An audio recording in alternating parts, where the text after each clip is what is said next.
Usa sa napulo ka mga pulis nga ulahing nakauban sa pulis sa Kalilangan Bukidnon nga napalgang patay sa usa ka suba sa Wao Lanao del Sur nga nailhang si Police Corporal Jeffrey Dabuco gikasuhan na og murder. Ani ang report.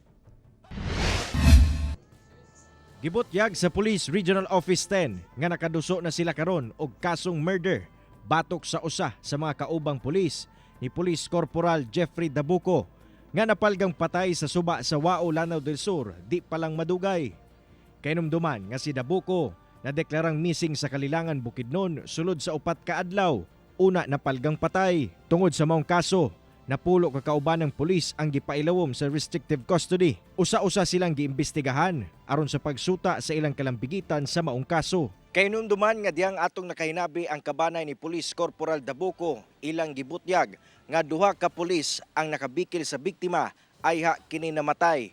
Apan sumala sa investigasyon sa kapulisan, may gawas nga usara ka pulis ang posibleng mihimo sa krimen.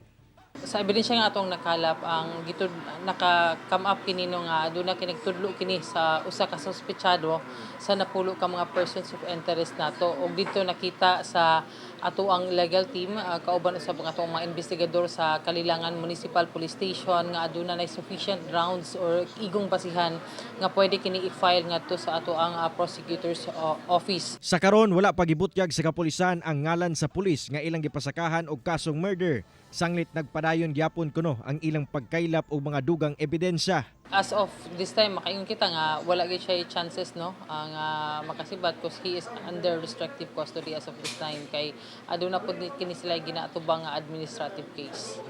Sa nagapadayong investigasyon, ang napulo ka mga persons of interest nakatakdang ipailawom sa polygraph test o lie detector test karong simanaha isip kabahin sa nagapadayong investigasyon sa otoridad.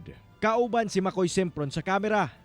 Ako, si Cyril Chavez para sa One Mindanao.